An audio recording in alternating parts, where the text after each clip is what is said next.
এই ছেলে প্রত্যেকদিন স্যার ম্যাডামদের সামনে ক্যাম্পাসে সিগারেট খাস কেন? বাবা মা ভদ্রতা শেখায়নি? ক্যাম্পাসে বসে সিগারেট খাচ্ছিলাম, তখনই একটা মেয়ে এসে বলল। চুপচাপ হয়ে সিগারেট খেতে লাগলাম। কি হলো? তোকে আমি কিছু বললাম? চুপচাপ। এভাবে হবে না, তোর আব্বুর নাম্বার দে। ফোন নাম্বার বন্ধ। আম্মুর নাম্বার দে। 0188705। মেয়েটি ফোন দিল। আমার পকেটের ফোনটা বেজে উঠল। ফোনটা বের করে কেটে দিলাম। নিজের নাম্বার দিলি কেন? ফাজলামি করছিস? এটাই আম্মুর নাম্বার। আব্বু আম্মু মারা যাওয়ার পর এটা আমার কাছে। মেয়েটা চুপ হয়ে গেল। কিছুক্ষণ দুজনের মধ্যে নিস্তব্ধতা চলল। তারপর সাদিয়া বলল, তোর নাম কি? মুন্না। শুধু মুন্না? আর কিছু নেই? আছে, কিন্তু যাদের দেওয়া ছিল তারা না থাকায় ব্যবহার করার প্রয়োজন মনে করি না। বাসায় কে কে আছে? কেউ নেই। মানে? একা থাকি, কেউ নেই আমার। থাকিস কোথায়? কলেজের পিছনে একটা বাসায় থাকি। পড়ালেখা কেমন করে চলে? ফ্রিল্যান্সিং করি, ওটা দিয়েই চলে যাই। কোন ইয়ারে পড়িস? ইন্টার সেকেন্ড ইয়ারে। মেয়েটা কিছুক্ষণ চুপচাপ দাঁড়িয়ে রইল। আপনার সব জানা হয়ে গেলে এখন আসি বলেই চলে আসতে লাগলাম। আমার পরিচয় জানতে চাইবি না? প্রয়োজন মনে করি না। কিন্তু আমার প্রয়োজন আছে। আমি সাদিয়া, অনার্স সেকেন্ড ইয়ারে পড়ি। আচ্ছা, এখন আসি। আচ্ছা যা। মুন্না ওখান থেকে চলে আসলো। মুন্না মেয়েটাকে চেনে, এমনকি কলেজের সবাই চেনে। কলেজের ক্রাশদের মধ্যে সাদিয়া আপু একজন। যেমন সুন্দর দেখতে তেমনই তার রাগ। কলেজের কত ছেলে তার আগের জন্য হাসপাতালে গেছে তার হিসাব নেই। সাদিয়ার ভাই পুলিশ কমিশনার, তাই সবাই তাকে ভয় করে চলে। মুন্না কলেজে যেদিন প্রথম তাকে দেখেছিল কেমন যেন ভালো লেগেছিল তার, কিন্তু সেটাকে সে পাত্তা দেয়নি, কারণ এসব মায়ায় জড়ানো তার পক্ষে সম্ভব না। এইসব ভাবতে ভাবতে বাসায় আসলো, ফ্রেশ হয়ে রান্না করলো, তারপর খেয়ে ঘুমিয়ে পড়লো। কারণ মুন্না খুব কম রাতেই ঘুমায়, কাজের জন্য জেগে থাকা লাগে। সন্ধ্যায় ঘুম থেকে উঠে বাইরে গেল, এক প্যাকেট সিগারেট কিনে নিয়ে আসলো। সারা রাত জেগে কাটানোর জন্য বক্সে গান আর সিগারেট, এরাই মুন্নার একমাত্র সাথী। এরপর দুদিন কলেজে গেল না সে। এমনিতেই মুন্না অতটা কলেজে যায় না। যেদিন বাসায় বোরিং লাগে সেদিন কলেজে যায়। আর মুন্নার তেমন কোনো ফ্রেন্ড নেই, তার একা থাকতে ভালো লাগে। অনেকে মুন্নাকে নিজের বন্ধু ভাবলেও সে কাউকে নিজের বন্ধু ভাবে না, কারণ তার সবসময় মনে হয় আমি আমার নিজেরই না, অন্য কারো কেমন করে হব। মুন্না এক সপ্তাহ পর রাস্তা দিয়ে হাঁটছিল, হঠাৎ কারো ডাক শুনতে পেল। পিছনে তাকিয়ে দেখে সাদিয়া আপু। ওই শোন। জি বলেন। কলেজে আসিস না কেন? ভালো লাগে না। কলেজে আর কিসের জন্যই বা যাব? কেন, বন্ধু বান্ধবদের সাথে আড্ডা দিতে যাবি? আমার একা থাকাটাই পছন্দ, তাই বন্ধু বান্ধব পাতাই না। খুব অদ্ভুত কথা বলিস তো দেখছি। এমনি। কাল কলেজে আসবি? দেখি। দেখি না, আসবি। আর তোর নাম্বার আছে আমার কাছে, না আসলে ফোন দিয়ে আনবো, দরকার হলে বাসা থেকে টেনে আনবো। আচ্ছা যাব, কিন্তু কেন যাব সেটা বলেন। এমনিতেই আসবি। আমি কারণ ছাড়া কারো কথা মানতে পারবো না, ওটা আমার অভ্যাস না। আপনি যদি কোনো কারণে ডাকেন তাহলে আমি যাব, কিন্তু অহেতুক বিনা কারণে ডাকলে আমি যেতে পারবো না। আসবি না মানে? তোকে আসতেই হবে। আচ্ছা আমি যাব। এই তো ভালো ছেলের মতো কথা। আচ্ছা আমি এখন আসি। কই যাবি? আমি নামিয়ে দিচ্ছি, আয়।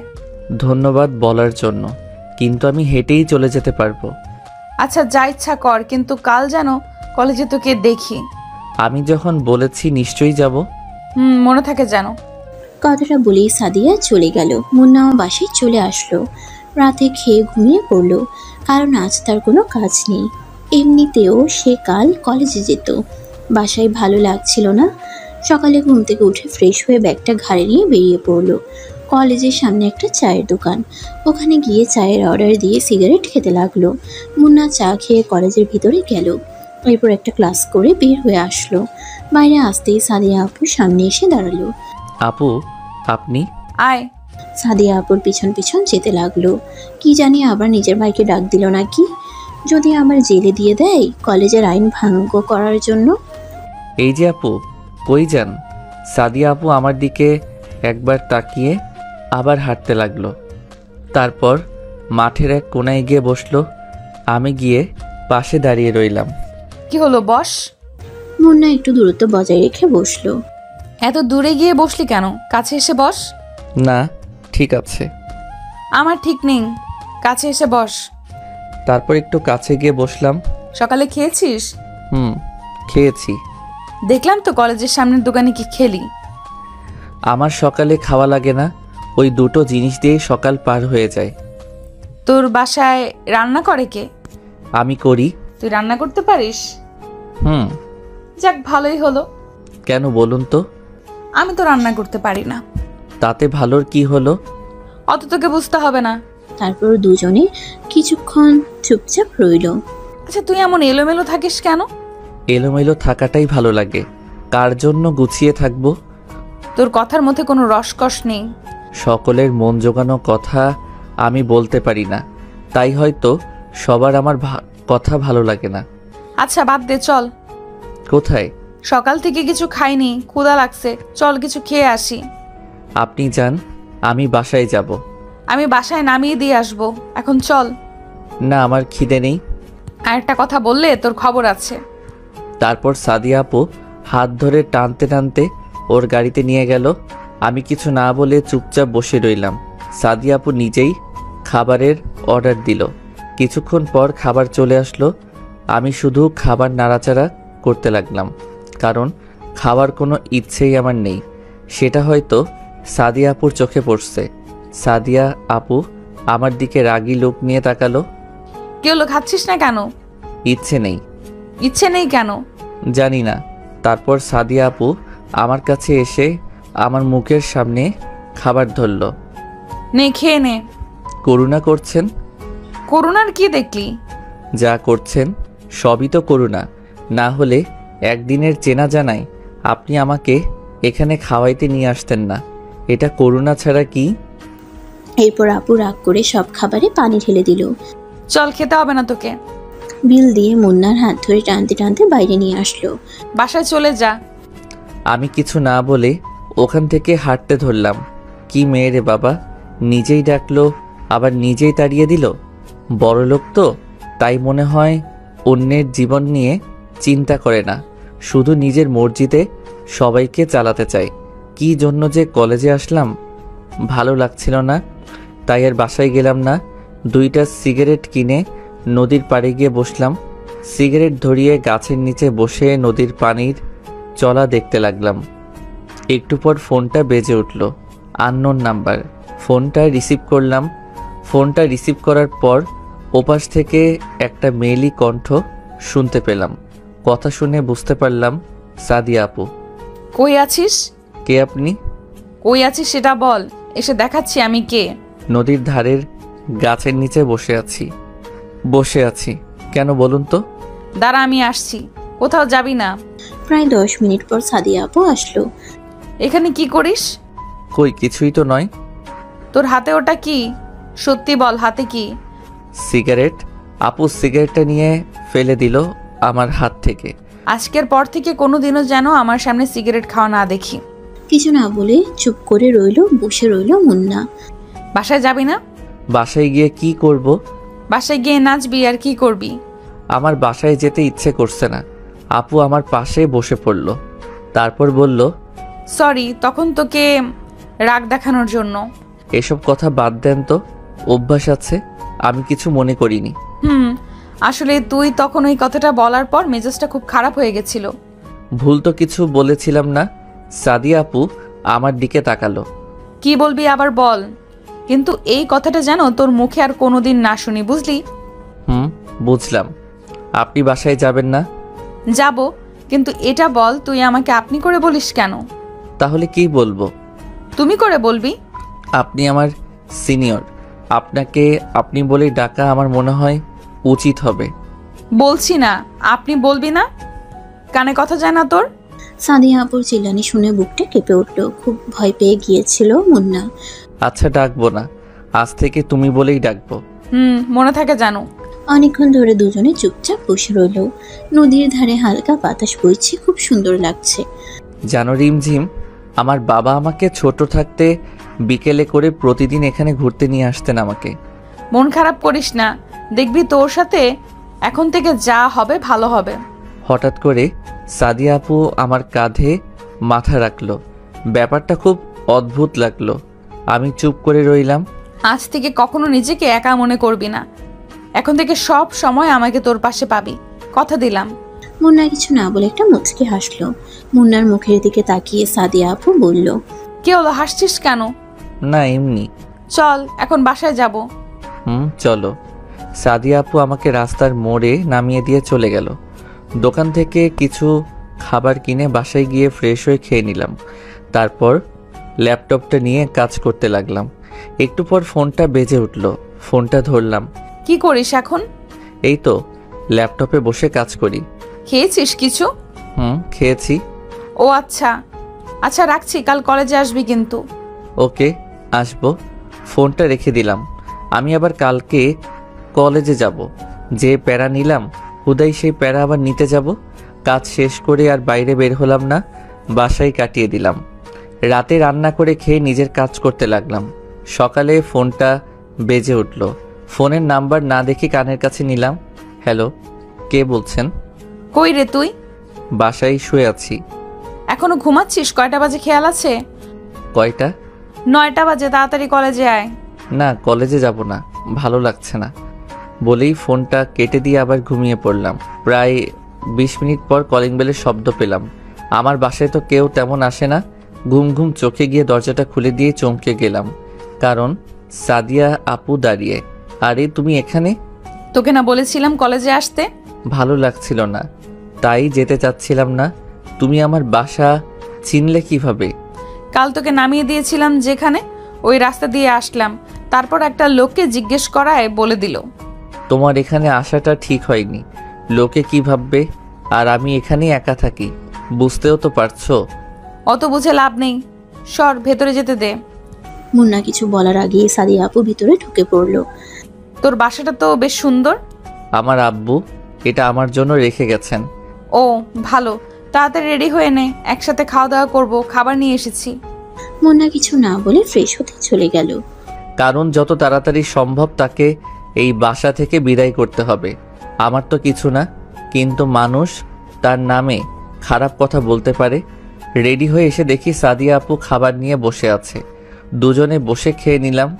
আপু শুধু বকবক করে যাচ্ছে আর আমি ভাবতেছি কখন সে এখান থেকে যাবে। তাড়াতাড়ি খাওয়া শেষ করলাম। এখন চল তো আমার সাথে। কোথায় যাব? কাজী অফিস, আজ তোকে বিয়ে করব। কি বলছো এসব? তোমার মাথা ঠিক আছে? আমাকে বিয়ে করবি না কেন? আমি কি দেখতে খারাপ? না সেটা না, কিন্তু তোমার সাথে আমার যায় না। তাই নাকি? কিন্তু আমি যে তোকেই বিয়ে করব। সাদিয়া আপুর কথাগুলো শুনে চোখ আকাশে মুন্নার, এক দৃষ্টিতে তার দিকে তাকিয়ে আছে। আরে ভ্যাবা চাকা খেয়ে গেলি নাকি? আমি তো মজা করছিলাম তোর সাথে। আপুর কথা শুনে কিছুটা স্বস্তি পেল মুন্না। কই যাবে এখন? আজ তোকে গুছিয়ে আনবো। মানে বুঝলাম না। মানে তোর এই চুলের ডালা কাটতে হবে। খারাপ লাগছে দেখতে তোকে। লাগবে না, আমি এরকমই ঠিক আছি। আর একবার লাগবে না বললে থাপ্পড় মেরে গাল লাল করে দিব। আপুর কথা শুনে চুপ হয়ে গেল মুন্না। তারপর দুজনে বেরিয়ে পড়ল। সাদিয়া আপু গাড়ি চালাচ্ছে আর মুন্না চুপচাপ বসে আছে। কি হলো, চুপচাপ বসে আছিস যে? কিছু তো বল। কি বলবো? সাদিয়া আপু সেলুনে নিয়ে গিয়ে মুন্নার চুলের স্টাইল করিয়ে দিল। তারপর দুজনেই শপিং মলে গেল। এখানে কেন আসছো? শপিং করব। ও আচ্ছা, কি কিনবেন? আবার আপনি বলিস? সরি, আসলে আমার আপনি বলাটাই বেশি ভালো লাগে। আর একবার বলে দেখিস, দাঁত ভেঙে দিব। আচ্ছা বাদ দাও তো, কি কিনবা তাড়াতাড়ি কিনো। আমি নিজের জন্য কিনবো কে বললো? তোর জন্য কিনবো। আমার জামা কাপড় কিনবে কেন? এমনি আমার ইচ্ছে হয়েছে তাই। কিন্তু আমার কিছু লাগবে না। বেশি কথা বলবি না। তারপর সাদিয়া আপু নিজে পছন্দ করে শার্ট প্যান্ট কিনলো। মুন্না গিয়ে বিল দিয়ে দিল। সাদিয়া আপু বিল দিতে গিয়ে ঘুরে আসলো। তোকে বিল দিতে কে বলছে? আমার জিনিস, তাই আমি বিল দিলাম। কেন, আমি কি বলছি তোকে টাকা দিতে? না, এমনি দিলাম। আরেকদিন যদি পাকনামি করিস তাহলে বুঝতে পারবি।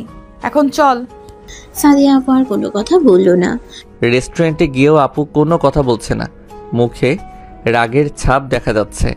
রিমঝিম আপু ধীরে ধীরে আমার জীবনটাকে নিয়ন্ত্রণ করছে।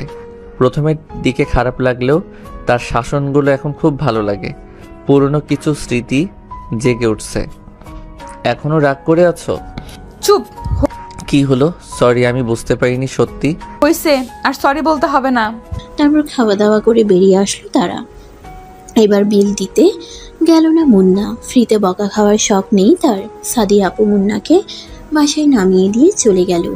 বিকেলে আর বাসা থেকে বের হলো না, কাজ ছিল, তাই রাতে খাওয়া দাওয়া করে ঘুমিয়ে পড়লো।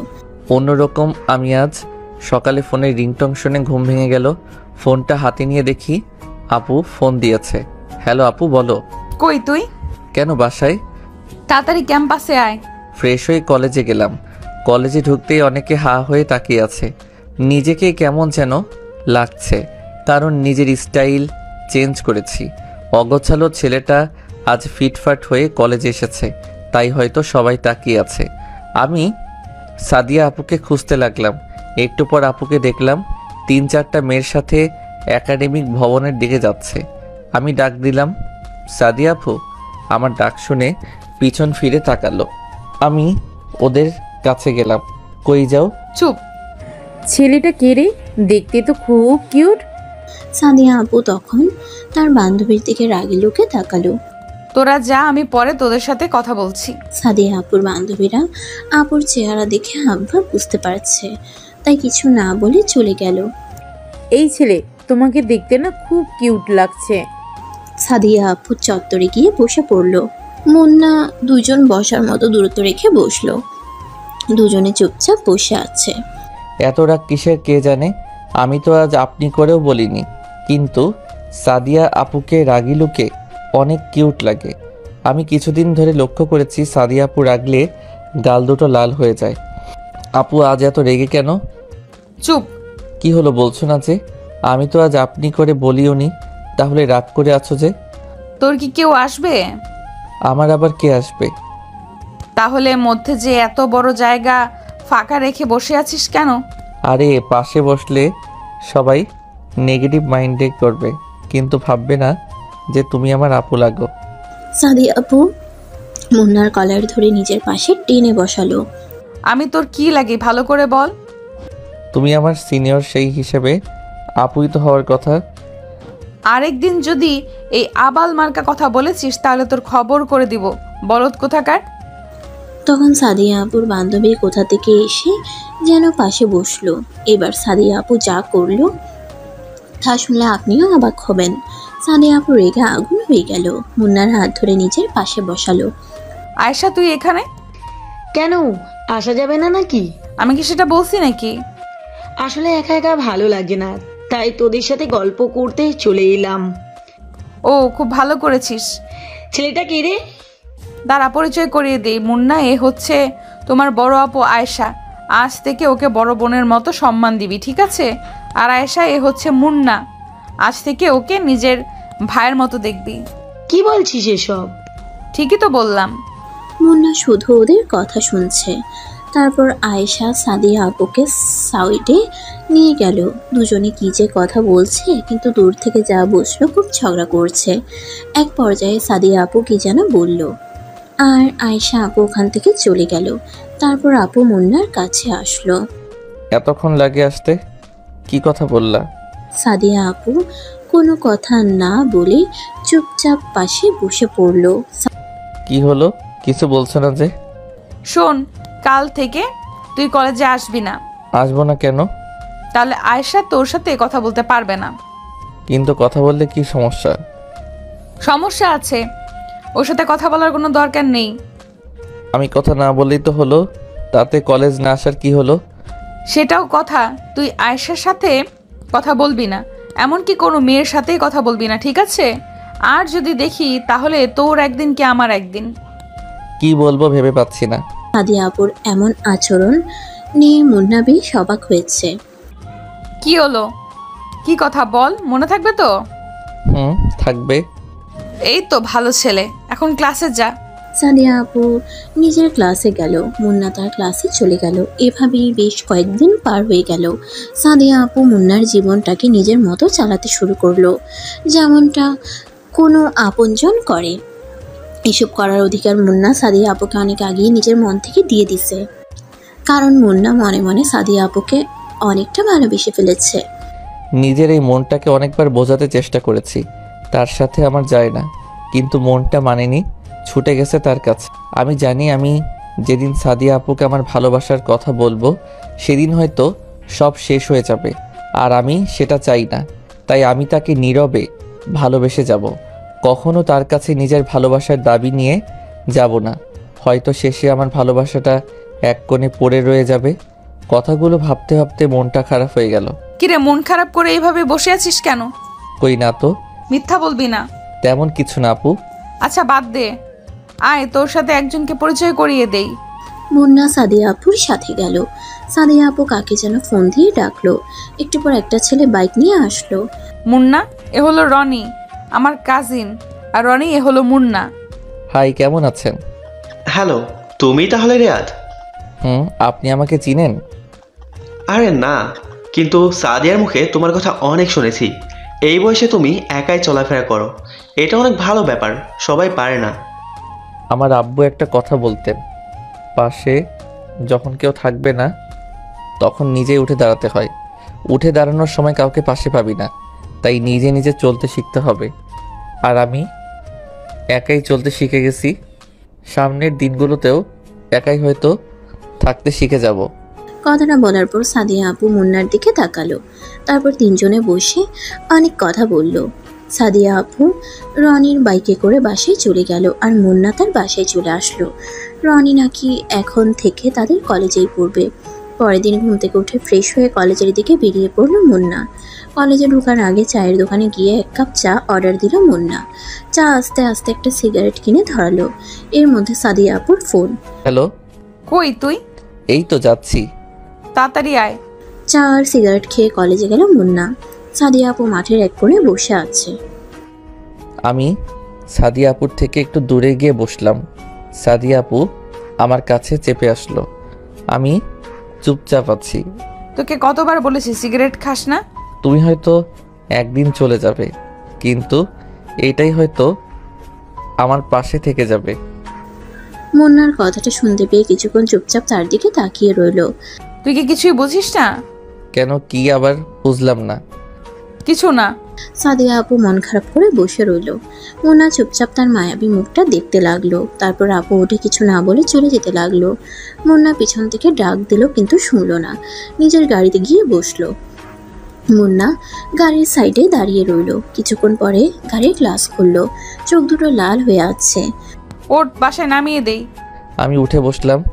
সাদিয়া আপু আমাকে নামিয়ে দিয়ে চলে গেল। অন্যদিন আসার সময় 1000টা কথা বলবে, কিন্তু আজ একটাও কথা বলল না। এরপর কাজের চাপে 1 সপ্তাহ কলেজে যাওয়া হলো না। 1 সপ্তাহ পর কলেজে গিয়ে দেখলাম সাদিয়া আপু আর রনি বসে আছে। দুজনে বসে আছে আর আপু হেসে হেসে কথা বলছে। আজ সাদিয়া আপু কলেজে আসলো, তবু একবার ফোন দিল না। খুব অবাক হলাম। এই কয়দিন অনেকবার দেখা করতে বলেছে, কিন্তু এই 1 সপ্তাহে প্রায় সারা দিন ল্যাপটপ নিয়ে বসে থাকতে হয়েছে। অনেক বড় একটা ক্লায়েন্ট পাওয়ায় কাজ অনেক বেশি ছিল। আমি ভাবলাম হয়তো ভাবছে আমি কলেজে আসবো না, তবু একটা ফোন দিতে পারতো। আমি ওদের না দেখার ভান করে ক্লাসে যেতে লাগলাম। তখন পিছন থেকে সাদিয়া আপু ডাক দিল। আমি ওদের কাছে গেলাম। কেমন আছিস? ভালো আপু, তুমি? ভালো, বস। এখানে ওদের থেকে একটু দূরত্ব বজায় রেখে বসলো মুন্না। ওরা দুজনে কথা বলছে। মুন্না চুপচাপ ফোন টিপতেছে। এর মাঝে সাদিয়া আপু মুন্নার সাথে একটা কথাও বলেনি। ব্যাপারটা খুব খারাপ লাগলো। অন্যদিন কলেজে না আসলে ডেকে এনে ঘন্টার পর ঘন্টা কথা বলতো, আর আজ পাশে বসে আছে, তাও মুখ ফুটে একটা কথাও বলছে না। 1 সপ্তাহে এতটা বদল? তোমরা একটু কথা বলো, আমি স্যারের সাথে কথা বলে আসি। সাদিয়া আপু উঠে চলে গেল। জানো মুন্না, সাদিয়ার মতো মেয়ে পাওয়া ভাগ্যের ব্যাপার। মানে বুঝলাম না। তুমি জানো না, সাদিয়া আর আমার বিয়ে ঠিক হয়ে আছে। আমাদের পরীক্ষা শেষ হলেই বিয়ে দেওয়া হবে। রনির কথাটা শুনে বুকের ভেতরটা কেমন যেন করতে লাগলো, চোখ মুখ অন্ধকার হয়ে গেল। জানতাম এমন কিছু হবে, কিন্তু এত তাড়াতাড়ি হবে তা বুঝতে পারিনি। খুব খারাপ লাগছিল, কি করব বুঝতে পারছি না। এক নিমিষে মনে হয় সব শেষ হয়ে গেল। মনে হয় রনির কথাগুলো কোনো স্বপ্ন। কি হলো মুন্না, তুমি ঠিক আছো তো? এমন অস্থির লাগছে কেন তোমাকে? কই, আমি তো ঠিক আছি। না, মনে হচ্ছে খুব অস্থির হয়ে আছো। আসলে বাসায় যেতে হবে তাড়াতাড়ি, তাই একটু তাড়াহুড়োয় আছি। ও আচ্ছা। আচ্ছা, আমি চলে যাই। সাদিয়া আপু আসলে বলে দিয়েন আমি চলে গেছি। এখনই চলে যাবে? সাদিয়া আসুক, তারপর না হয় যেও। না, একটা বড় ক্লায়েন্ট নক দেওয়ার কথা আছে, আমাকে যেতেই হবে। আচ্ছা, তাহলে যাও।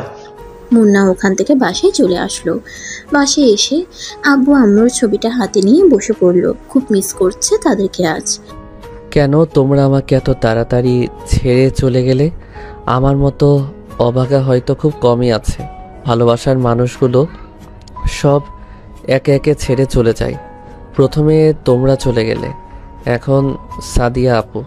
আম্মু জানো, আমি না সাদিয়া আপুকে খুব ভালোবাসি। সাদিয়া আপুর সাথে থাকলে তোমার কথা খুব মনে পড়ে। সাদিয়া আপু একদম তোমার মতো শাসন করে। তুমি যেমন আমাকে খাইয়ে দিতে, সাদিয়া আপুও আমাকে মাঝে মাঝে খাইয়ে দিত। কোনো ভুল করলে বকা দিত। তুমি যেমন আমাকে একা করে ছেড়ে গেলে, সেও চলে যাবে একদিন। কিন্তু আম্মু জানো কি, আমি না ওকে ভুলতে পারবো না। তোমাদের যেমন আমি কোনো দিন ভুলতে পারবো না, তেমনি তাকেও আমি কোনো দিন ভুলতে পারবো না। আমি কি করব তোমরাই বলো। খুব কষ্ট হচ্ছে আমার, বুকের ভেতরটা পুড়ে ছারখার হয়ে যাচ্ছে। শুধু তার কথাই মনে পড়ছে। মুন্না তার আম্মু আব্বুর ছবি জড়িয়ে ধরে কান্না করতে করতে ঘুমিয়ে পড়ল। মাঝরাতে ঘুম ভাঙল। ঘুম ভাঙার পরে মনে হলো ঘটে যাওয়া ঘটনাগুলো স্বপ্ন ছিল, কিন্তু পরে বুঝতে পারলো কিছুই মিথ্যে না। শুধু আজ তার ভালোবাসাটা মিথ্যে হয়ে গেল, চাপা পড়ে গেল কষ্টের ভাঁজে। ঘুম থেকে উঠে যখন বুঝতে পারেন যে প্রিয় মানুষটা আর আপনার জীবনের অংশ হবে না, তখন যন্ত্রণার সীমানা থাকে না। তখন ইচ্ছে করে হয়তো আর ঘুম হয় না। সিগারেটের প্যাকেটটা নিয়ে জানালার পাশে গিয়ে বসলো মুন্না। আজ চাঁদের আলোটাও কেমন যেন ফ্যাকাশে মনে হচ্ছে। যে করেই হোক এই কষ্ট থেকে তাকে সামলে উঠতে হবে। জীবনে অনেক কষ্ট পেয়েছে, আর কষ্ট নিতে পারবে না। সিগারেট ধরিয়ে বসে রইল। এক সময় লক্ষ্য করলাম সিগারেটের ফিল্টারটা ভিজে গেছে। তারপর চোখে হাত দিয়ে দেখে চোখ দিয়ে পানি পড়ছে, হাতটা কাঁপছে। জোরে জোরে কান্না করতে লাগলো। আম্মু বলতো কান্না করলে বুকটা হালকা লাগে, আজ খুব একা লাগছে। সারা রাত কান্না করলো। কিছুটা হলেও বুঝতে পারলো যে দুনিয়ায় কেউ কারো নয়, একা থাকাটাই ভালো। যত কারো প্রতি মায়া বাড়াবেন তত কষ্ট পেতে হবে। রিয়েল লাইফেও আমি এটাই ভাবি। প্রায় এক সপ্তাহ লাগলো সাদিয়া আপুর মায়াটা কিছুটা কাটিয়ে উঠতে। তারপরেও তার সামনে গেলে নিজেকে আটকে রাখতে পারবো কি না জানি না, তাই আর কলেজে যাব না ঠিক করলাম। এভাবে 10 দিন কেটে গেল। ফোনটাও অফ করে রেখে দিছি যাতে কেউ ফোন দিতে না পারে। এখনও রাতে ঘুমাতে পারি না, তাই ঘুমের ওষুধ কিনে রাখছি। ঘুমের ওষুধ খেয়ে রাতটা পার হয়ে যায়। আর দিনের বেলা সিগারেট তো আছেই। এই 10 দিনের সিগারেট খাওয়াটা একটু বেড়ে গেছে।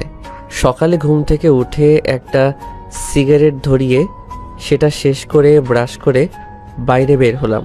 নাস্তা করে বাসায় গেলাম, গিয়ে কাজ করতে লাগলাম। এই 10 দিনে কাজ একদম করা হয়নি। নিজের 1 বছর চলার মতো যথেষ্ট টাকা আছে। আর আব্বু আম্মু চলে যাওয়ার আগে যা রেখে গেছে তাতে আমার সারা জীবন চলে যাবে। তারপরেও ফ্রিল্যান্সিং করি। সিগারেট খেতে খেতে কাজ করতে লাগলাম। একটু পর দরজার বেল কে যেন বাজালো। দরজা খুলে দিতেই সামনে দেখে সাদিয়া আপু দাঁড়িয়ে। হাত উঠালো মারার জন্য, তারপর কি যেন ভেবে হাতটা নামিয়ে নিল। চোখের নিচে কালো দাগ পড়ে গেছে। কেমন আছিস? ভালো আপু, তুমি? ভালো। কেমন শুকিয়ে গেছিস? খাওয়া দাওয়া করিস না? আসলে কাজের চাপে খাওয়ার কথা মনেই থাকে না। ও, আমি তো ভাবছিলাম। কি ভাবছিলা? কিছু না, ভেতরে আসতে বলবি না? হ্যাঁ আসো। সাদিয়া আপু ভিতরে এসে চারিদিকে তাকালো। এটা বাসা নাকি সিগারেটের দোকান? যেখানে সেখানে সিগারেটের প্যাকেট, আর এত গন্ধ কেন? আসলে অনেক দিন ধরে পরিষ্কার করা হয়নি তো, ও আজকেই এগুলো সাফ করবো, চল। কি বলছো আপু? তোমার হবু বর দেখলে আমাকে মেরে ফেলবে। হবু বর মানে? রনি ভাই আমাকে সব বলেছেন, তোমাদের বিয়ে ঠিক হয়ে আছে। তুই কথাটা শুনে খুব খুশি হয়েছিস না? অবশ্যই, কাজের চাপে তোমাকে শুভেচ্ছা জানানোর কথা তো মনেই নেই, এখন বলছি অনেক অনেক শুভেচ্ছা। রনি ভাইয়ের মতো একজন মানুষ জীবন সাথী হিসেবে পাওয়া খুব ভাগ্যের ব্যাপার। চল আমার সাথে, আজ কলেজে যাবি। আমি কলেজে গিয়ে কি করব? কলেজে গিয়ে আমার কেউ নেই, কার সাথে আড্ডা দিব বলো? কেউ নেই। আমার জানা মতে তো কেউ নেই। তুমি যাও, রনি ভাই হয়তো তোমার জন্য অপেক্ষা করে আছে কলেজে, দেরি করে গেলে হয়তো অভিমান করতে পারে। মুন্নার কথাটা শুনে সাদিয়া আপুর মুখটা শুকিয়ে গেল, কিছু না বলেই চলে গেল। মুন্না একটা সিগারেট ধরিয়ে ওখানে বসে পড়লো, মাথাটা খুব ব্যথা করতেছে তার। সন্ধ্যার দিকে ব্রিজে গিয়ে বসলাম। ব্রিজের রেলিংয়ে বসে আছি, তখন সামনের দিক থেকে কেউ একজন ডাক দিল। গাড়ি চলাচল করায় ভালোভাবে দেখতে পারছিলাম না। গাড়িগুলো সরে যাওয়ার পর দেখলাম একটা মেয়ে আমার দিকে আসছে। কেমন আছো? ভালো, কিন্তু আপনাকে চিনলাম না। কিন্তু আমি তোমাকে চিনি। কেমন করে? তুমি আমার ক্লাসমেট, তোমাকে চিনবো না? ও, কিন্তু আমি আপনাকে চিনলাম না। আমি দিশা। ও, কলেজে আসো না কেন? আর ভালো লাগে না। কাল থেকে আসবে, মনে থাকে জানো? দেখি। দেখি না, আসতেই হবে। তোমার নাম্বারটা দাও তো। কেন? দিতে বলেছি, দাও। ফোন বের করার সাথে সাথে সাদিয়া আপুর ফোন। হ্যালো। কই তুই? ব্রিজের উপরে বসে আছি। কেন? দরকার আছে, ওখানেই থাক, আমি আসছি। বলে সাদিয়া আপু ফোনটা কেটে দিল। তারপর দিশাকে নাম্বার দিয়ে ওর সাথে কথা বলছিল মুন্না। কথা বলার ইচ্ছে করছিল না, কিন্তু মুখের উপর কেমন করে চলে যেতে বলি।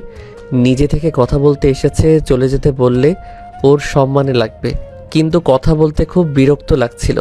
হঠাৎ সাদিয়া আপুর গাড়ি এসে দাঁড়ালো। সাদিয়া আপু বাইরে বেরিয়ে আসলো। আমাকে দিশার সাথে দেখে মুখের ভাব বদলে গেল। আমার কাছে এসে বলল, চল, দরকার আছে তো। দাঁড়াও একটু। মুন্না দিশার সাথে আরেকটা কথা বলার আগেই সাদিয়া আপু তাকে টেনে গাড়ির ভিতর বসালো আর গাড়ি চালাতে লাগলো। কেনা বলছি কোনো মেয়ের সাথে কথা বলবি না? আমি বলিনি, আর ও নিজে থেকে কথা বলতে এসেছিল। তারপরেও তুই কথা বলবি না? সাদিয়া আপুর কাছেই আসলে কেমন যেন দুর্বলতা কাজ করে। কোথায় যাচ্ছি আমরা? মার্কেটে যাব। কেন? কাল আমার জন্মদিন, তাই ড্রেস কিনবো, আর তুই সেটা পছন্দ করে দিবি। আমি পছন্দ করে দিব কেন? তোমার হবু বর পছন্দ করে দিবে। খোটা মারা কথা গেল না তোর? খোটা মারার কথা আবার কখন বললাম? যেটা সত্যি সেটাই বললাম। সাদিয়া আপু আর কোনো কথা বলল না। মার্কেটে গিয়ে সাদিয়া আপু ড্রেস দেখতে লাগলো। একটা নীল কালারের ড্রেস দেখে খুব পছন্দ হলো। সাদিয়া আপু হয়তো সেটা লক্ষ্য করলো, তাই ড্রেসটা কিনলো। সাদিয়া আপু বিল দিতে দিতে মুন্না একজোড়া পায়েল আরেক জোড়া ঝুমকো কিনলো। তারপর সেগুলো চুপ করে সাদিয়া আপুর ব্যাগে রেখে দিল। সাদিয়া আপু মুন্নাকে বাসার সামনে নামিয়ে দিল। মুন্না বাসার ভিতরে ঢুকতে যাবে, তখনই আবার ডাক দিল। মুন্না সাদিয়া আপুর কাছে গেল।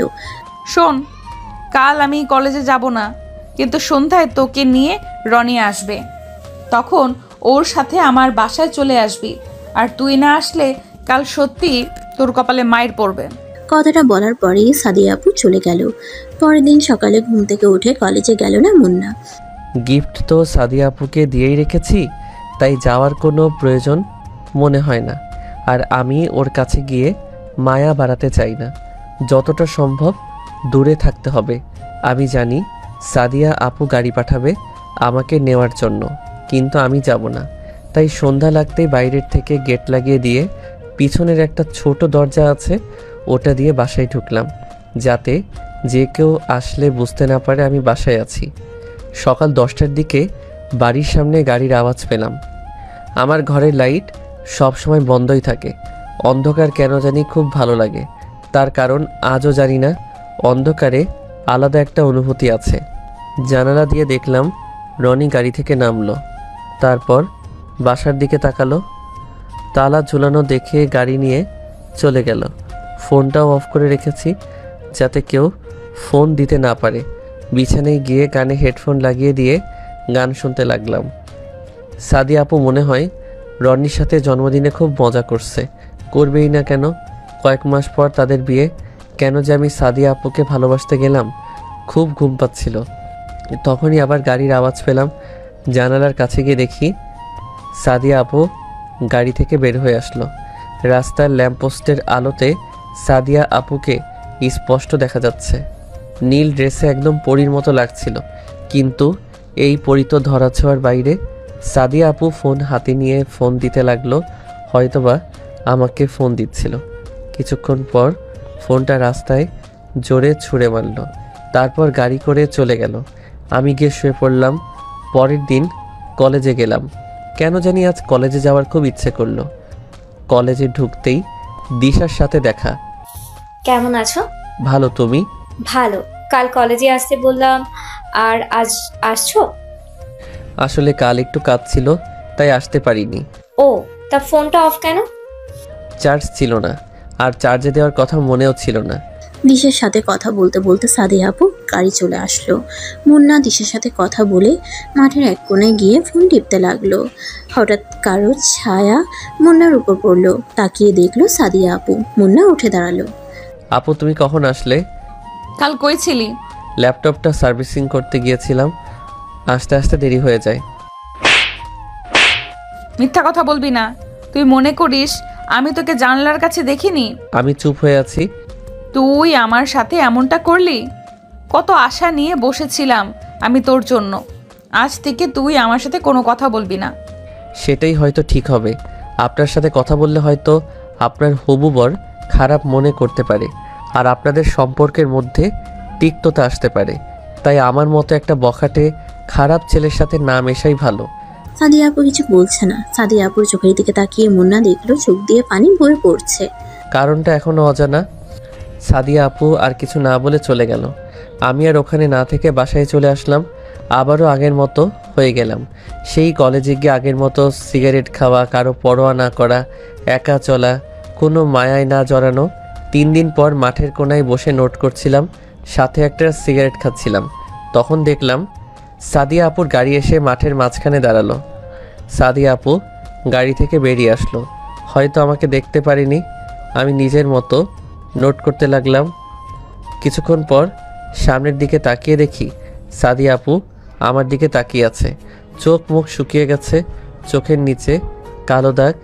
সাদিয়া আপুকে দেখে একবার সিগারেটটা ফেলে দিতে চাইলাম, কিন্তু কি যে মনে হলো, ফেলে না দিয়ে মাথাটা নিচু করে নোট করতে লাগলাম। সাদিয়া আপু সেখান থেকে চলে গেল। আমি একটু পর বাসায় চলে আসলাম। এরপর প্রতিদিন কলেজে গেলাম সাদিয়া আপুকে একটু আড়াল থেকে দেখার জন্য। প্রতিদিন নিজের মনকে বলি কাল আর যাব না, কিন্তু পরের দিন ঠিকই কলেজে চলে যাই। সাদিয়া আপু কলেজে আসে, চুপচাপ মনমরা হয়ে বসে থাকে। রনিকে দেখি তার সাথে বসে থাকতে। প্রতিদিন কলেজে গেলে দিশা মেয়েটা কথা বলতে আসবে। সাদিয়া আপু মাঝে মাঝে আমার সাথে ওকে কথা বলতে দেখে তাকিয়ে থাকে। হয়তো মেয়েটাকে আমার সাথে কথা বলতে নিষেধ করতে চায়। আমি খারাপ হয়তো, সেই জন্য আমিও যতটা সম্ভব দিশার থেকে দূরে থাকি। এভাবে 20 দিন কেটে গেল। আজ 5 দিন হলো আর কলেজে যাই না। আজ কলেজে যেতে কেন জানি খুব মন চাইলো। ব্যাগটা নিয়ে কলেজে গেলাম। কলেজে গিয়ে চোখ দুটো কাকে জানি খুঁজছিল, কিন্তু তাকে খুঁজে পাচ্ছিল না। থ্রিলিং সময়। কলেজের চত্বরে বসেছিল মুন্না। একটু পর একটা পুলিশের গাড়ি এসে দাঁড়ালো। গাড়ি থেকে একজন পুলিশ অফিসার নেমে এসে চারিদিকে দেখতে লাগলো, তারপর মুন্নাকে দেখে তার দিকে আসতে লাগলো। বুকের ভেতরটা কেমন যেন করছিল, মনে হচ্ছিল দৌড় দিয়ে পালিয়ে যাই, কিন্তু আমি তো কোনো দোষ করিনি, তাই চুপচাপ বসে রইলাম। পুলিশ অফিসারটি আমার কাছে আসলো। তোমার নাম মুন্না? জি স্যার। তোমাকে আমার সাথে যেতে হবে, চলো। কিন্তু কেন? আর আপনি কে? আমি সাদিয়ার ভাইয়া। ও, কিন্তু কেন যাব? গেলেই বুঝতে পারবে। কিন্তু কোথায়? আমাদের বাসায়। আচ্ছা চলুন। সাদিয়া আপুকে দেখার খুব ইচ্ছে করছিল, আর মনে মনে খুব ভয় হচ্ছিল। সাদিয়া আপু কি এমন করলো যে সাদিয়া আপুর ভাই আমাকে তাদের বাসায় নিয়ে যাচ্ছে? কিছুক্ষণ পর সাদিয়া আপুদের বাসায় গিয়ে পৌঁছালো তারা।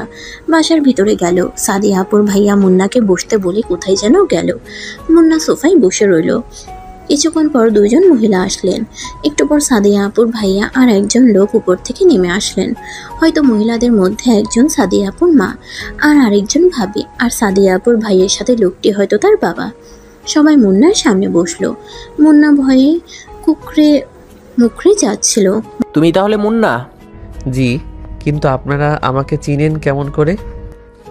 সাদিয়া বলিস, এমনকি তোমার ব্যাপারে সব জানি আমরা। তুমি কি জানো যেদিন তুমি সাদিয়ার বার্থডেতে আসোনি সেদিনও বাসার সব জিনিসপত্র ভেঙে ফেলে? এত রাগ? তোমার কথাও প্রত্যেক দিন আমার কাছে এসে বলতো। আমার মেয়েটা জীবনে যা কিছু চেয়েছে তা এনে দিয়েছি, কিন্তু শেষমেশ যা চাইলো তা আমার এনে দেওয়ার ক্ষমতা নেই। কি চেয়েছে আপু? শুধু তোমাকে চেয়েছে। আমাকে মানে? তোমাকে। আমার মেয়েটা যে তোমাকে পাগলের মতো ভালোবাসে। ও যখন আমাকে এসে বলল ও তোমাকে ভালোবাসে, তখন ওর চোখে মুখে খুশি দেখে আমি বেশ অবাক হই, কারণ আমি এতটা খুশি ওকে কখনোই দেখিনি। তোমার সাথে কিছুদিন আগে ঝগড়া হওয়ায় বাসায় এসে কান্নাকাটি করে, ভালো মতো খাওয়া দাওয়া করে না, শুধু বলে মুন্নাকে এনে দাও, দয়া করে আমাদের ফিরিয়ে দিও না, আমার মেয়েটা তোমাকে ছাড়া যে মরে যাবে। আরে কি করছেন আপনি? আপনি আমার গুরুজন, আপনার মাথা নত করা শোভা পায় না। কিন্তু আমার মতো একটা অনাথ ছেলের কাছে আপনার মেয়ে দিবেন আরেকবার ভেবে দেখুন। আমার মেয়ের খুশিতেই আমার খুশি। আচ্ছা, আপনারা যা ভালো বোঝেন, কিন্তু সাদিয়া আপু কোথায়? উপরে আছে, যাও, প্রথম রুমটাই ওর। মুন্না সাদিয়া আপু রুমে গেল। দরজা খোলাই আছে কিন্তু জানালা সব বন্ধ। ঘরের ভিতরটা কেমন অন্ধকার হয়ে আছে। সাদিয়া আপু ঘুমিয়ে আছে, চোখের নিচে কালো দাগ পড়ে গেছে। সারা রাত হয়তো ঘুমায় না। মুন্না চুপচাপ গিয়ে সাদিয়া আপুর পাশে শুয়ে পড়ল। একটু পর সাদিয়া আপুর ঘুম ভেঙে গেল। মুন্নার দিকে একভাবে তাকিয়ে আছে। কিছু বলতে যাবে তার আগেই সাদিয়া আপুর গোলাপি ঠোঁট দুটোর সাথে মুন্না তার ঠোঁট এক করে দিল। সাদিয়া আপু ছটফট করতে লাগলো, কিন্তু মুন্না ছাড়বার পাত্র নয়। কিছুক্ষণ পর সাদিয়া আপু চুপচাপ হয়ে গেল। তখন সাদিয়া আপুকে ছেড়ে দিল।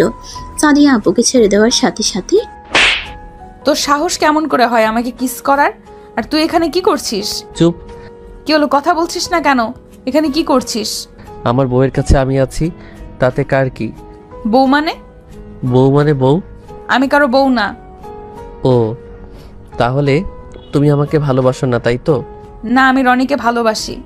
কি মেয়েরে বাবা, এত রাগ আর অভিমান? ও আচ্ছা, ঠিক আছে। আমি তো ভেবেছিলাম তুমি আমাকে ভালোবাসো, কিন্তু তুমি যখন আমাকে ভালোই বাসো না, তাহলে কি আর করার? আমি তাহলে দিশার কাছে যাই। মেয়েটা কি ভালো রাগ করে না? প্রতিদিন একটা করে কিস দেয়। কি বললি? দিশা তোকে কিস দেয়? এত বড় সাহস ওর? তুমি রাগ করছো কেন? তুমি তো আমাকে ভালোই বাসো না। সাদিয়া আপু মুন্নার চোখের দিকে তাকিয়ে আছে, কিছু বলছে না। তারপর উল্টো দিক হয়ে শুয়ে পড়লো। মুন্না পিছন থেকে তাকে জড়িয়ে ধরলো। এতে সাদিয়া আপু নিজেকে ছাড়াবার চেষ্টা করছে, কিন্তু পারছে না। এত রাগ কোথা থেকে আসে তোমার? হ্যাঁ, আমি জানি তুমি আমাকে ভালোবাসো। তোমার আব্বু আর ভাইয়া আমাকে সব বলেছে, বুঝলা? ঢং করে আর লাভ নাই। এরপর মুন্না সাদিয়া আপুকে ছেড়ে দিল। কি হলো, কথা বলবা না? ঠিক আছে, আমি চলে যাচ্ছি। সাদিয়া আপু মুন্নার দিকে ঘুরে তাকে জড়িয়ে ধরলো। খুব ভালোবাসি তোকে, নিজের থেকেও বেশি। কেন বুঝিস না তুই? তুমি তো আমাকে বলছিলা তোমার আর রনির বিয়ে ঠিক হয়ে গেছে। সেটা তো তোর মুখ থেকে শোনার জন্য যে তুইও আমাকে ভালোবাসিস। ওটা শুধু একটা নাটক ছিল। জানো, যেদিন রনি আমাকে বলল যে তোমাদের বিয়ে ঠিক হয়ে গেছে, সেদিন মনে হচ্ছিল সারা জীবনের জন্য কিছু একটা হারিয়ে যাচ্ছে। খুব কষ্ট হয়েছিল সেদিন। তাহলে বললি না কেন? যদি তুমি ছেড়ে চলে যেতে। সাদিয়া আপু মুন্নাকে আরো শক্ত করে জড়িয়ে ধরলো। কোনোদিন তোকে যেতে দেব না, তুই চাইলেও না। ও তাই বুঝি? তাই। আব্বু কি বলল? তোমার আমার বিয়ে ঠিক করে ফেলেছে। সত্যি? এখন একটা কিস দাও না, বিয়ের পর দিব। ঠিক আছে, আমি দিশার কাছে যাই। ওর ঠোঁট দুটো কি মিষ্টি। কি বললি? দিশা তোকে কিস করেছে? কই কিস করতে বল? কই আবার, আমার ঠোঁটে। আর সাদিয়া আপু তার ঠোঁটের সাথে আমার ঠোঁট এক করে দিল। অনেকক্ষণ পর ছেড়ে দিল। তোর ঠোঁটে শুধু আমার ছোঁয়া থাকবে, আর কারো না। আর ওই মেয়েকে আজ আমি জেলে দিব। আরে আরে কি করছো? আমি তো মিথ্যা বলছি, দিশার সাথে আমার কিছুই হয়নি। কুত্তা বাদর আমাকে কষ্ট দিয়ে খুব ভালো লাগে তোর, তাই না? আরে আপু, আমি আবার কি করলাম? আপু কাকে বললি? সরি সরি সরি, আর বলবো না। মনে থাকে যেন। এখন ওঠো, খাওয়া দাওয়া তো মনে হয় করো না। শরীরের কি অবস্থা করেছো? হ্যাঁ না, উঠবো না, এভাবেই শুয়ে থাকবো। আচ্ছা তুমি শুয়ে থাকো, আমি নিচ থেকে খাবার নিয়ে আসছি। লাগবে না, চুপচাপ শুয়ে থাক। সাদিয়া মুন্নাকে জড়িয়ে ধরে শুয়ে আছে, আর মুন্না পুরোনো কথাগুলো মনে করে হাসতেছে। কি থেকে কি হয়ে গেল, সময় বড় অদ্ভুত, কার কপালে কি লেখা আছে কেউ বলতে পারে না। আর কতক্ষণ শুয়ে থাকবো? এবার তো উঠো। বললাম তো উঠবো না। আমি সাদিয়া আপুকে নিজের থেকে ছাড়িয়ে নিলাম, তারপর সাদিয়া আপুকে কোলে তুলে নিয়ে নিচে নিয়ে আসলাম। কেউ দেখার আগে নামিয়ে দিলাম। কিছু খেয়ে নাও। পারবো না খেতে, খাইয়ে দাও। আচ্ছা দাঁড়াও, আমি সাদিয়া আপুর আম্মুকে ডাক দিলাম, একটু পর তিনি আসলেন, তারপর খাবার বেড়ে দিলেন। সাদিয়া আপু রুমে চলে গেছে, আমি খাবার নিয়ে রুমে আসলাম। সাদিয়া আপু বসে আছে। কি হলো, চলে আসলে যে? এমনি খাইয়ে দাও। মুন্না সাদিয়া আপুকে খাইয়ে দিল। খাওয়া শেষ করে সাদিয়া আপুকে নিয়ে বাইরে ঘুরতে বের হলো। আজ সে খুব খুশি, কিন্তু আব্বু আম্মু থাকলে আরও ভালো হতো। সন্ধ্যায় সাদিয়া আপুকে বাসায় রেখে চলে আসলো মুন্না। পরের দিন সকালে সাদিয়া আপু ফোন দিয়ে তাদের বাসায় ডাকলো। যাওয়ার পর দেখে সবাই বসে আছে। মুন্না, সাদিয়া চাইছে তোমাদের বিয়েটা কালকেই হোক। কিন্তু আঙ্কেল এত তাড়াতাড়ি? আর আমি তো এখনো পড়ালেখা করি। সেটা আমিও ওকে বললাম, আগে তুমি পাস করো, একটা চাকরি করো, কিন্তু ও কিছুতেই মানতে চাচ্ছে না। আঙ্কেল, এটা নয় যে সাদিয়া আপুকে বিয়ে করার পর আমি তাকে ভালোভাবে রাখতে পারবো না। আমার আব্বু আম্মু যা রেখে গেছে তাতে আমি সারা জীবন বসে খেলেও শেষ হবে না, কিন্তু আমি এখন বিয়ে করতে চাচ্ছি না। তখন সাদিয়া আপু সাইডে রাখা ফুলদানিটা ছুঁড়ে মারলো দেওয়ালে। আমি যখন বলছি কাল বিয়ে হবে, তার মানে কালকেই বিয়ে হবে। আর বিয়ে না হলে আমি কিছু একটা করে ফেলবো, আর তার দায় তোমরা হবে। কথাটা বলেই সাদিয়া আপু উপরে চলে গেল। সবাই চুপচাপ হয়ে গেল। আচ্ছা আঙ্কেল, আপনি বিয়ের ব্যবস্থা করুন। তুমি কি পারবে বাবা আমার পাগলি মেয়েটাকে দেখে রাখতে? তোমার কাছে আমরা সারা জীবন ঋণী হয়ে থাকবো। মুন্না উপরে চলে আসলো। তারপর সাদিয়া আপু রুমে গিয়ে দেখে সাদিয়া আপু ব্যালকনিতে গিয়ে দাঁড়িয়ে আছে। মুন্না সাদিয়া আপুকে পিছন থেকে জড়িয়ে ধরলো। সাদিয়া আপু নিজেকে ছাড়ানোর চেষ্টা করতে থাকলো, কিন্তু পারলো না। মুন্না সাদিয়া আপুর কানে একটা আলতো করে কামড় দিল। সাদিয়া আপু ধাক্কা দিয়ে দূরে সরিয়ে দিল। মুন্না সাদিয়া আপুকে টান দিয়ে নিজের কাছে আনলো। এত রাগ কোথা থেকে আসে শুনি? কথা বলবি না, সরে যা। কেন, আবার কি করলাম? তখন বিয়ে করতে রাজি হচ্ছিলিস না কেন? এত তাড়াতাড়ি বিয়ে করে কি হবে? লাগবে না তোকে, দূরে যা তুই। পরে তো বললাম বিয়ের আয়োজন করতে। লাগবে না বিয়ে করতে, করবো না আমি বিয়ে। আমি তো করব। বিয়ে না করলে বউয়ের আদর পাবো কেমন করে? সে আর ঢং দেখাবি না, সব জানা আছে। আমি ঢং করি? আর নিজে যে কথায় কথায় রাগ করো, তার বেলা কিছু না। আমি রাগ করি? তা নয়তো কি? মেরে দাঁত ভেঙে দিব। আগে দোষটা করে নেই, তারপর মাইর খাবো। মানে? দাঁড়াও, বোঝাই দিচ্ছি। তারপর সাদিয়া আপু ঠোঁটের সাথে মুন্না তার ঠোঁট এক করে দিল। 4-5 মিনিট পর ছেড়ে দিল। দাঁত ব্রাশ করে না, মুখে কি গন্ধ? কি বললি? দাঁড়া, দেখাচ্ছি। সাদিয়া আপু মুন্নাকে মারতে আসলো। মুন্না সাদিয়া আপুকে মুটকি বুড়ি এসব বলে রাগাতে লাগলো, আর সাদিয়া আপু মুন্নাকে মারার জন্য পিছনে দৌড়াতে লাগলো। পরের দিন তাদের ধুমধাম করে বিয়ে হলো। এভাবে চলতে লাগলো আমাদের জীবন। সাদিয়া এখনও আমার উপর রাগ করে, কিন্তু বেশি সময় রাগ করে থাকতে পারে না। সাদিয়া সবসময় আমাকে হাসি খুশি রাখার চেষ্টা করে। এভাবে আমাদের দিন চলে যাচ্ছে। সমাপ্তি। বন্ধুরা, আজকের গল্পটি ছোট্ট একটি গল্প। আশা করি সবার ভালো লেগেছে। ভালো লেগে থাকলে অবশ্যই লাইক, কমেন্ট, শেয়ার করতে ভুলবেন না।